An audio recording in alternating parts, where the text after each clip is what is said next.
What's going on, guys? Welcome back. I'm working on Limitless number 2. So I just picked this up today, brand new. I had a TP motor come in. I was going to put it in my drag Limitless, the orange one right there, but that one's set up pretty well right now, and I don't want to mess with it. I don't want to change the motor configuration and location and redo gearing and then find out it's not as fast as that one is currently. So my plan is to kind of just start another build. I think I'm going to do another drag type of build. I don't think I'm going to do a speed run setup, but this motor is capable of speed running if I change mine down the road. But for now, I'm going to build it to do our normal drag racing that we do. It's all impromptu stuff that I'm doing right now. We're just a group of guys at the shop I go to. But I'm trying to get into it a little bit more. And there's a couple places around me that guys are doing it, you know. So they're doing 10 scale and 8 scale and the 7 scale stuff. I'm building... I'll show you this quick. This is my dungeon of cars here. So this is a Fortec. And I'm not done yet, but we're going with a pretty crazy Bomba X Holmes motor, 3500 kV. I got a plate on it. I'm running 4S in it, is my plan. I could go 6.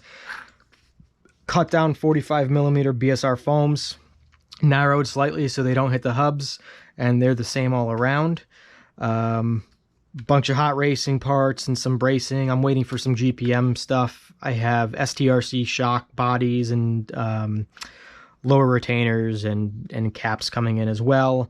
So I'm still waiting for some stuff to do this, but I got into drag racing pretty recently, and you know, I'm into the bashing stuff, and we got the Creighton EXB up there somewhere, but for now, I'm working on these, and I want to get these set up. So basically what we have here, we're going to do a Mamba Monster X8S, the new speed control. I don't have a cat pack right now, so I'll eventually get one. But I'm only running a single pack, so I'm running a single 6S when I actually run these. So I do need to solder or resolder this, which I'll do it on camera. You guys, if you want to skip it, it'll probably take me a few minutes. But if you want to watch it, you know, I've soldered. I like soldering. It is a pain in the ass sometimes, but these connectors suck. There's these little tabs to come off. So that one was easy. Let's see if this one is. Oh, perfect. This is the easiest. So all I'm going to do, so this is running series right now. So if you hook up 2 3S packs, it's as if you're running a 6S pack. So what I'm going to do is basically all I got to do is remove the center jumper wire, and I'm going to unsolder one of these connectors totally. And then I'm going to go negative to the negative side of this, and it'll just be a single connector for my packs. I'm running XT690 connectors. That's what I run in a lot of my cars and the batteries I use. I'm doing a Reese 299 servo. I'm running Futaba radio, my 4PLS. And everything's stock. The only things I'm changing on this right now, obviously I had to flip the motor mount to fit this massive TP motor. Because there's no way it's fitting up here. So I had to flip that. I removed all the battery tray already. So that's off. I'm not even running the new tires. I'm going to go right to foams because these could be useless. I'm running just stock gearing, 34, I believe it's 27 is the pinion. Just going to run that. I've changed the gearing in that, so I know it works with that motor, but that motor is a 1650 kV, and this is quite a bit more. This is a 2700. So it's going to be different and working on gearing and stuff like that. I do have some carbon fiber coming for this as far as just like the rear wing setup. But other than that, I'm going to kind of leave everything else stock. If I do an XLX ESC eventually, I will change the top brace to mount the XLX here. I could put it here. I've seen people put it here, but this I'm even debating where it's going to go. I was going to put it here, but it's not going to fit with the gear right there. It's not going to fit this way, unfortunately. I didn't think of that. I think I'm going to end up putting the speed control somewhere in the ballpark of here, and then I'll be able to reach the battery. I should check it, but I can always just put the battery facing forward with the connector up here, so I'll have no issues doing that.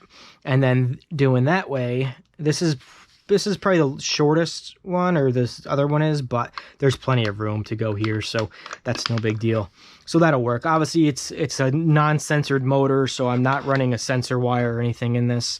But let's solder this connector. I'll put overlaying this while I wait for this to heat up, I'll throw it's a short clip of the orange one. It was the first couple runs just outside my place, just seeing how it goes. I hadn't seen how it went, you know, as far as, is it going to go straight off the line? Is it going to get, you know, tweaked left or right? So there wasn't really any setup done to it in the video you're probably seeing now, but it ran really well. And actually, since that video, I've tweaked some gearing stuff when we went to run, and it performed really well. I'll probably undo this one. I'll leave this connector here. So on this one, both connections have to come off. So we'll just do that quick. So iron's hot, and I'm over 800 degrees. I've had this iron, it's a track power, for quite a long time. But what I want to do when I heat this up, I want it to heat up quick. I don't want to leave it on the wires very long. So once it's hot enough, and now as you can see we're not attached anymore, I will just quickly add a little bit more solder, get this side heated up, and then it should pop off pretty easily. There we go, that one's off. I can remove this connector, we don't need that. So now on this side, we want to leave this connector, but I don't need this jumper wire. So I am going to just unsolder that jumper. So we're going to pull that jumper out. And this stuff I save all the time. I have all these other jumper wires just because you never know when you can use them. One thing to not forget, that's hot, I forgot. Always make sure you put the wire through again, because you don't, otherwise you're going to have to unsolder stuff.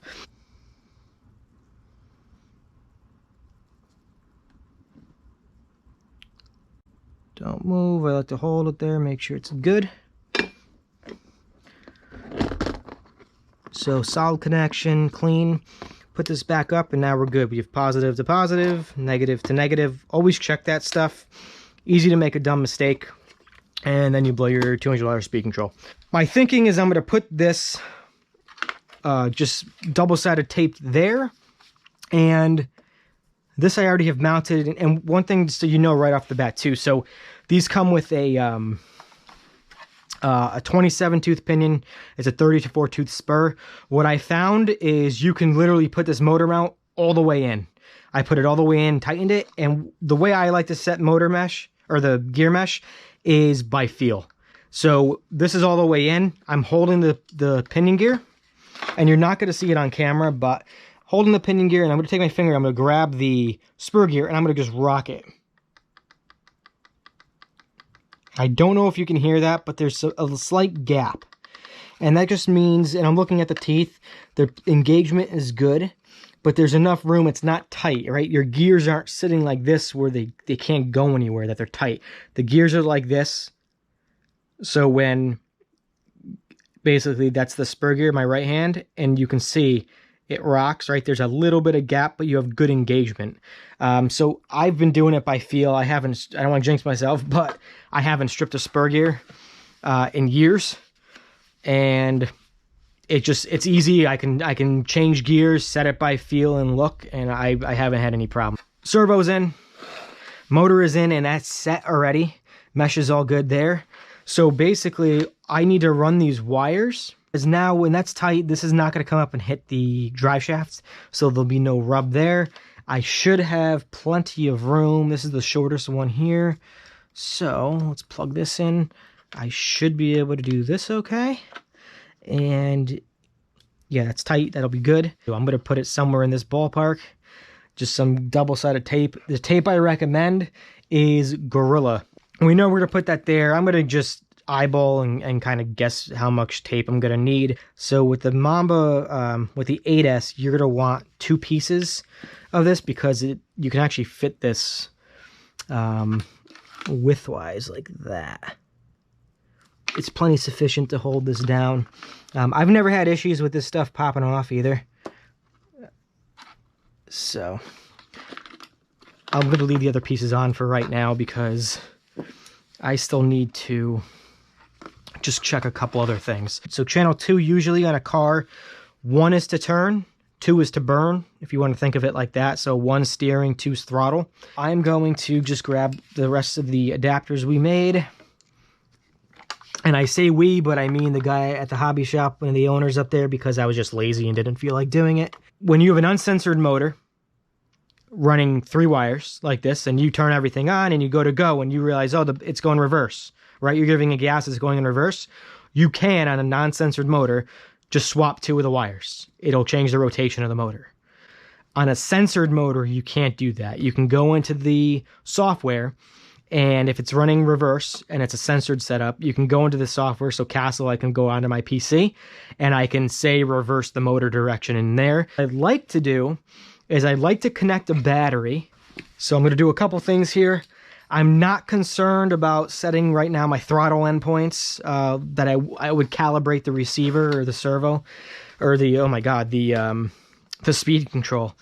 But I'm not concerned about doing that right now. What I want to do is make sure all the wires are plugged in. These are plugged into the correct ports. We have the on-off switch. The wires are out of the way of the drivetrain right now. I'm not putting this anywhere because I have no tires on it, so it's not going to go anywhere. That spark is normal. These are not anti-spark connectors, so you will get that with the voltage the batteries have. So my radio is on now. It's set to my Techno buggy, which is what this receiver was out of. So they're bound already. I don't have to do anything there. What I do want to do is I had a couple things set for that buggy already. So my steering is a little off. I'm going to just center the steering. I'm going to check my endpoints, and I'm going to just bring both of these up to 100. So they're just, basically I'm setting it back to factory manually. I'm just going through it. We're going to turn it on. We should hear 6 beeps. So 6 cells. Now the speed control is set up. So I do have steering. So that tells me the gray wire on a reefs is your signal wire, which goes to the inside on most every receiver, really, I think. So we should have, so we do. So I'm looking at my wheel nuts right now. They are turning forward. That's ridiculous. That was almost no power at all, or throttle input anyways. But so these are turning forward. So that is the right direction. I don't have to change the wires. That seems pretty good. We're on the gears. I'm going to grab a screw and my MIP tool. And I'm going to just tighten that gear up.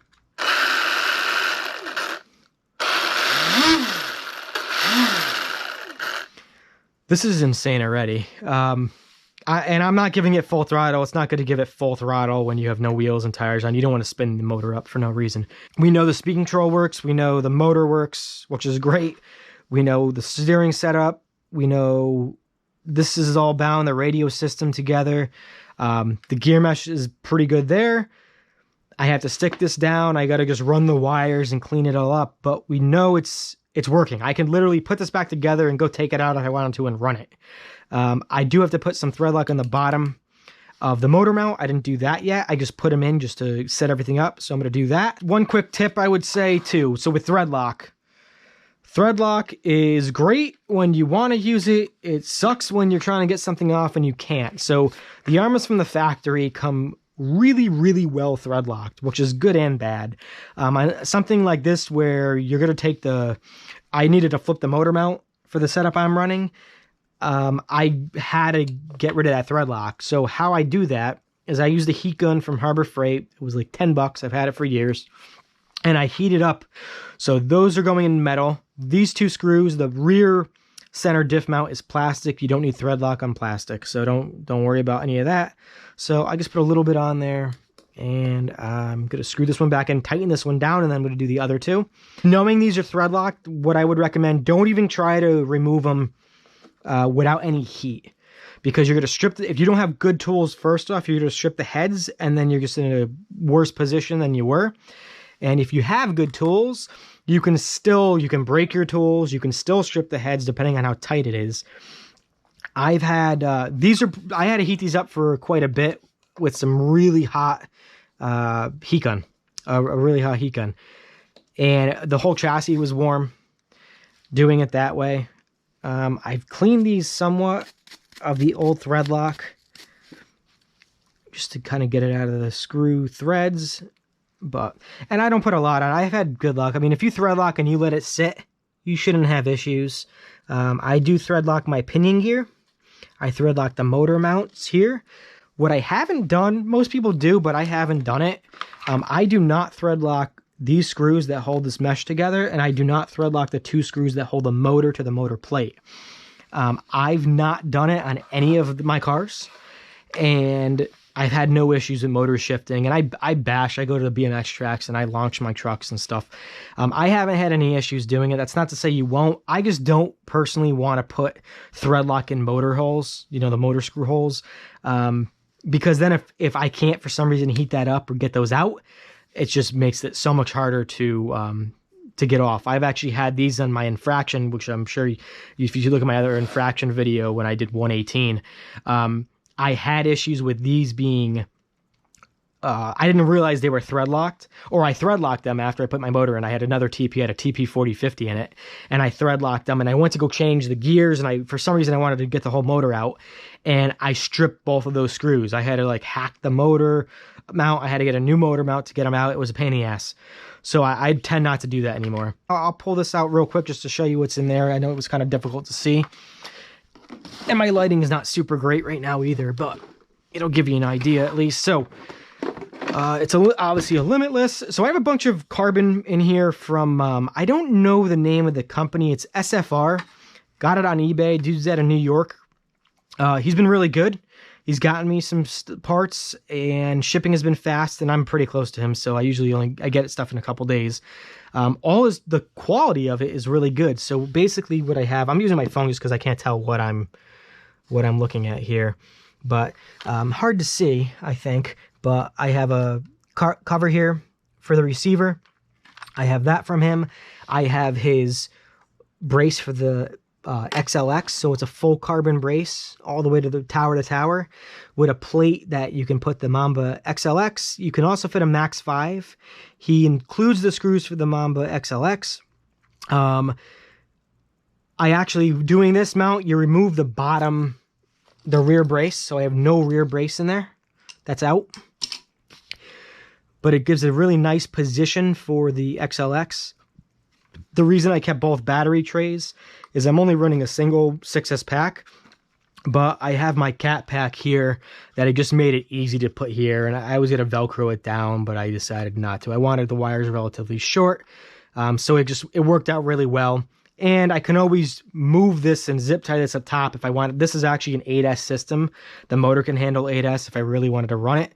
So I have the option of running 8S. I have changed the front shock tower already to carbon. So SFR, this is his cover, his center brace. He has another center brace without the drop if you just want the carbon center brace he has. You do have to, there's 2 little nubs in the front and rear where they mount. You have to just notch those out, which is an X-Acto, which is easy. I do have his, and you're not going to see it, but I have his carbon steering rack.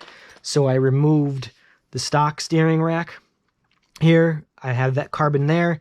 These go on the knuckles, stock metal. I went to his carbon as well. And other carbon I have is the side plates here. I have the inner mounts, the wing mounts. Those are carbon. And that's pretty much it. All my running gear is stock right now. I do have something coming for the center drive shaft setup and spool. But I'm not going to mention that yet until I have it and test that out. Basically, the reason for the carbon is I wanted to stiffen up things as well as lighten some stuff up. So I like the speed this is doing right now. It seems like it's competing well with the guys I'm running. That can change with people. Obviously, we're changing setups constantly to kind of keep up with each other. But I wanted to lighten it up. The acceleration is really good. I'm getting traction down pretty well. But you know, foam tires help a lot on that. I do have some new foams. They're softer than what I'm running currently. They're black wheels, which will look really cool with all the carbon. So it'll just be black and orange, basically. I haven't touched the front or the rear diffs. Those are stock. I haven't changed the oil or anything in those. I just messed with the suspension a bit, just tweaking like ride height. Otherwise, oil stock there as well. And honestly, I'm really happy with this thing. You know, I knew what to expect. I had the infraction, but They're super fun to run. The 1717 I'm actually really impressed with. I wasn't sure what I was going to go with. That seems like it's going to be much faster, of course, on 6, just because of the KV difference. But I'm curious to see how that drag races. But at least now I know what this kind of does, so I have a baseline to compare it to for the other one over there. But thanks for watching, guys. Like, subscribe. Any questions you guys have, let me know. If you want to see some videos on some of the other stuff, let me know. I just have so much... between work and stuff, I don't have a huge amount of time to get out there. And when I do, I sometimes forget to film and stuff. But I have stuff I haven't even taken out. I have the pre-runner I didn't take out, the Hobeo, Truggy. I got the Outcast U's I haven't gotten. I have a Creighton EXB up here that I haven't used. I have quite a bit of tires. I kind of got a little bit of everything. So let me know what you guys want to see. I know the speed run stuff and the drag racing is pretty cool. I'll try to film some of the drag racing this weekend coming up. It's usually at night, but the GoPro they should be able to handle it. It'd be kind of cool just to get some running footage. Maybe I'll put it down at the end of where we go. But again, guys, thanks again for watching. Any questions, let me know, and take care.